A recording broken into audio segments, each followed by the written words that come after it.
They say buying a vacation home is a dream come true. For me, it turned into a nightmare I couldn't wake up from. 2 months ago, I bought a vacation mobile home in the quiet outskirts of Boulder, Colorado. It was a simple shack with 2 small bedrooms, a little living room, kitchen, and 1 bathroom.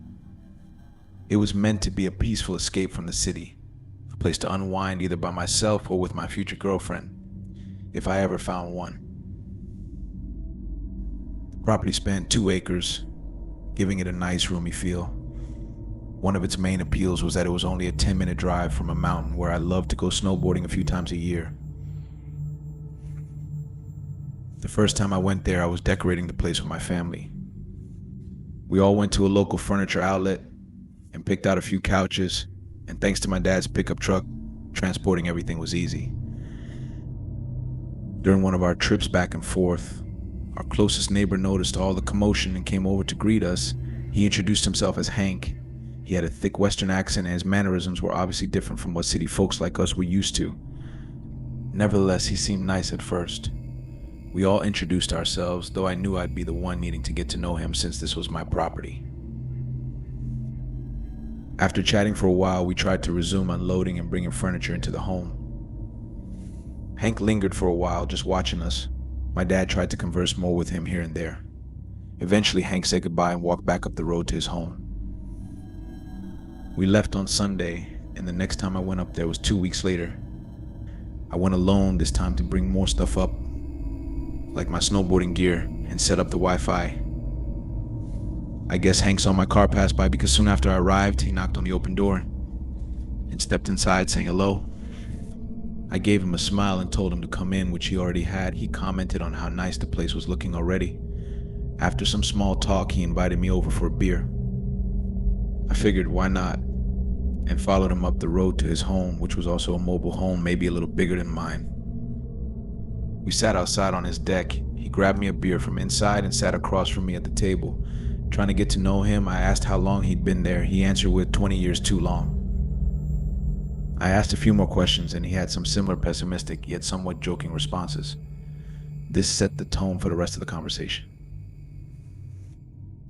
Then he started asking me questions like what brought me here and where I was from. All the questions he hadn't asked us 2 weeks earlier. I told him I was from Denver and that I wanted a place to escape and snowboard. I guess he didn't like my answer. He started ranting about how city folks were coming in and ruining things, polluting the place and littering everywhere.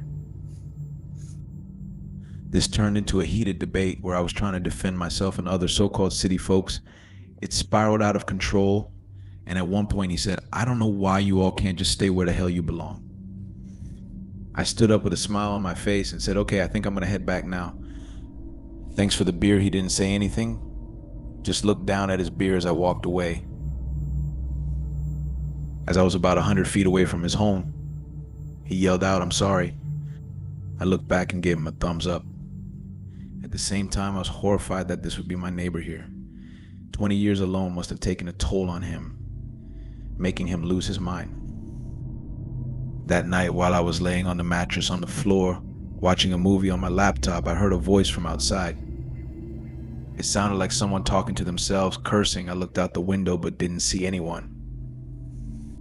It was simply too dark out there. The property was big and mostly wooded, so you can imagine how freaked out I was hearing a voice out there. The next day, Hank knocked on my door again around midday. I knew it was him because I heard him calling my name. I didn't want to deal with him again, so I stayed in my room. He knocked for what seemed like 5 minutes, which was weird. At one point, he said, "I know you're in there, your car is here." That freaked me out. This guy was clearly not normal by my standards, and he was already giving off a weird, obsessive vibe. He finally left, or so I thought. I continued with my day, almost uncomfortable to go outside for fear he was nearby, watching to see if I was home and ignoring him. After dinner, I started watching another movie on the TV through my phone. For the second night in a row, I heard a voice outside, even over the TV. I turned off the TV and looked outside, but couldn't see anything. So I went out to the deck and flicked on the deck light. I saw Hank standing about 5 feet into the woods, arms flat at his sides.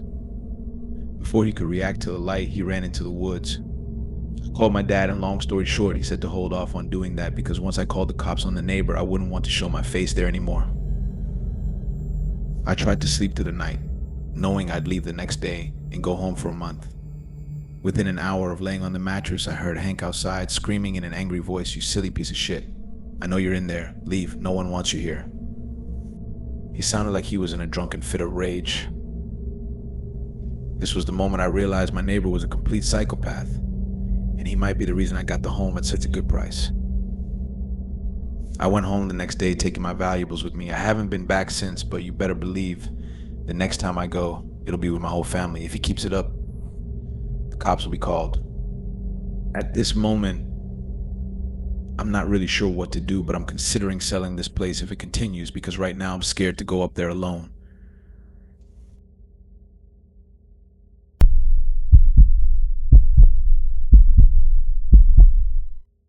We had a new neighbor move in recently, and at first I was completely okay with it.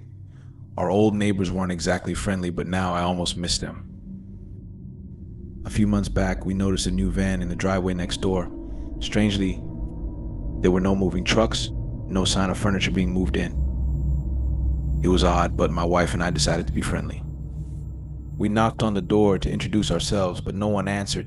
Even though their car was in the driveway, we shrugged it off, figuring they were in the shower or sleeping.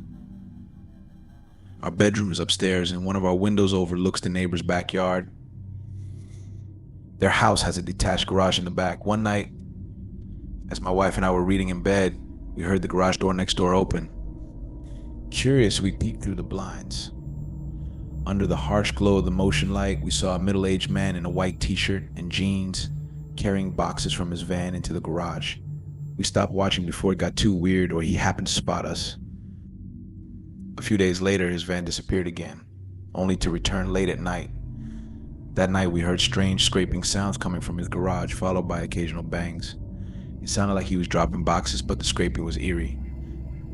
I went to the window to look out again, but this time he saw me. He looked up at my window and I felt a wave of embarrassment. I walked away, but moments later I heard his garage door close. Feeling awkward, I decided to go over and say hi, hoping to redeem myself. But when I got to his driveway, he was already in his van with the engine running. He saw me and quickly backed out, disappearing down the street. The whole situation was bizarre. I was starting to get the feeling that he was avoiding us. My curiosity piqued. I went into his backyard to check the garage door. I heard thumping sounds coming from inside. He had to have an animal or something in there. As I tried to open the garage door, it was locked. My wife from our window called out, asking what I was doing. I quickly retreated back to our house. Later that night, my wife woke me up, whispering that she heard our backyard gate open. I thought she was messing with me, but she insisted she heard it. I had to be the man of the house and check it out.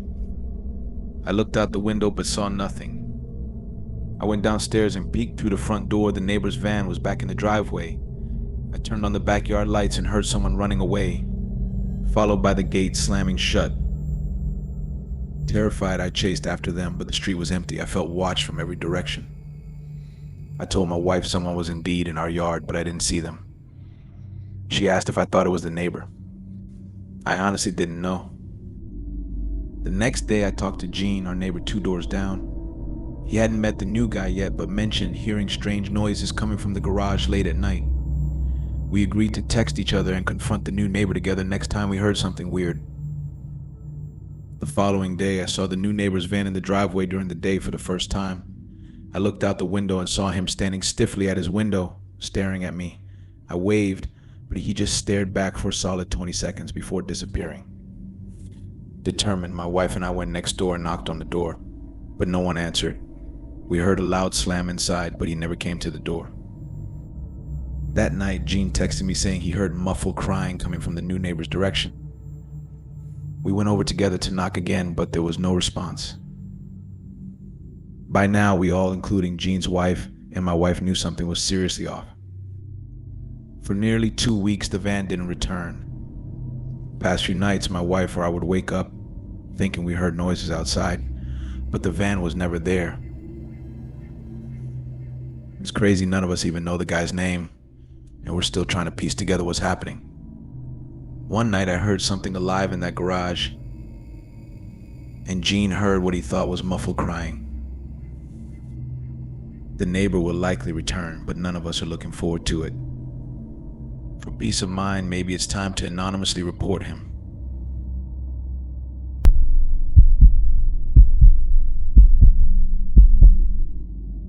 Living in a rough neighborhood has its fair share of dangers, but nothing could have prepared my family for what happened one eerie night when I was just 7 years old. We lived in a modest house in the outskirts of Detroit. Even at that young age, I knew our neighborhood had its share of creeps. One neighbor in particular gave off an unsettling vibe. I don't remember much of the incident since I was so young, but my mom recalls every chilling detail. It was a typical night. My mom, my two siblings, and I were at home while my dad was away on a business trip, as he often was. Around midnight, someone started knocking on our door. My mom woke up and went to the front door, cautiously asking who it was. There was no answer. She assumed it was just kids playing a prank, so she went back to bed. About 30 minutes later, the knocking started again. This time she got up and peered through the side window, hoping to catch a glimpse of whoever was out there. But the street was empty.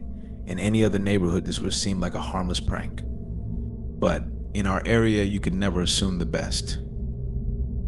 Growing more anxious, my mom returned to her room and grabbed my dad's shotgun. She then sat in the living room in the dark, waiting. She didn't wake any of us, not wanting to scare her young children.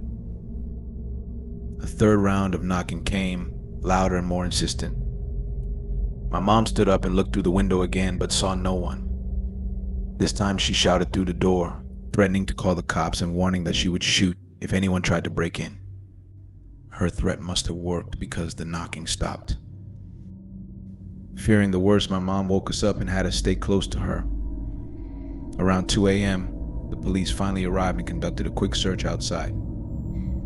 After a few tense minutes, they came inside and informed my mom that they had found a 4-foot piece of barbed wire next to our front door. It wasn't ours. The police suspected it belonged to whoever was knocking, planning to use it to strangle my mom when she opened the door. The officers commended my mom for not opening the door and promised to patrol the neighborhood until morning. At dawn, they found footprints leading around the house to my bedroom window. There were marks on the windowsill where someone had tried to pry it open but failed. My mom always suspected our creepy neighbor was behind it. She often caught him staring at her through his curtains, and he knew exactly when my dad was away. Not long after that terrifying night, we moved out of that neighborhood. That night remains a haunting memory, a reminder of how close we came to a terrible fate. And the lesson: always trust your instincts, especially when something feels a bit off.